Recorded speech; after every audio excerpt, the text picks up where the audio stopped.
ମୋର ମୁଁ କିନ୍ତୁ ବିନ୍ଦାସ ବହିର ଆଉ ଗୋଟିଏ କବିତା।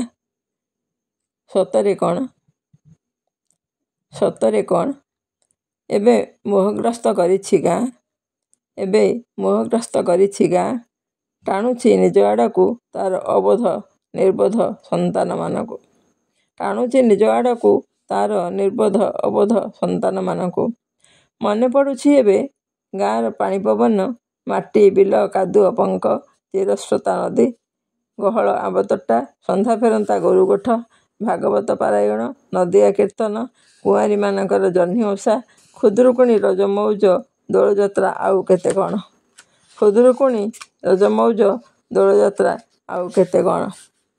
ନିର୍ଭେଜାଲ ଫଳ ପନିପରିବା, ନିର୍ଭେଜାଲ ଫଳ ପନିପରିବା, ଦେଶୀ ଗାଈ କ୍ଷୀର ଶାଗ ମାଛ, ନିଜ ବିଲରୁ ଅମଳ ସ୍ୱାଦିଷ୍ଟ ଚାଉଳର ଭାତ, ମହମହ ବାସ୍ନାର ସଜପଖାଳ, ଗହ ଗହ କମ୍ପୁଥିବା ଗାଁ ଦାଣ୍ଡ, ଟହ ଟହ ଟାଇଟାପରା, ନିରୋଳା ଆତ୍ମୀୟଙ୍କର ଶତଶତିକା ଆପଣ ଆପଣ, ନିରୋଳା ଆତ୍ମୀୟଙ୍କର ଶତଶତିକା ଆପଣ ଆପଣ।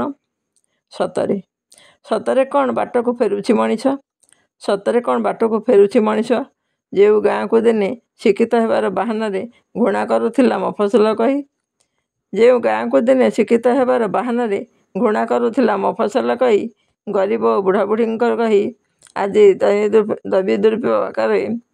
ଦୈବୀ ଦୁର୍ବିପାକରେ ବିବ୍ରତ ହୋଇ ସହରର ମିଛ ବନ୍ଧୁତାର ଛଳନାରେ ଲୁହ ନିଗାଡ଼ି ଓ ପରିବେଶର ବିଷରେ କ୍ଷତାକ୍ତ ହୋଇ ଧ୍ୱଂସ ହୋଇଛି ସେଇ ମଣିଷ, ସେଇ ମଣିଷର ସ୍ୱପ୍ନ ସମ୍ଭାବନା ଓ ସବୁ ଅହଙ୍କାର ବଡ଼ପଣ।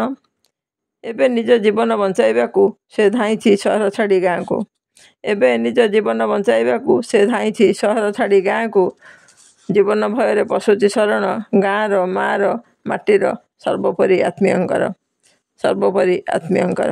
ଧନ୍ୟବାଦ, ନମସ୍କାର।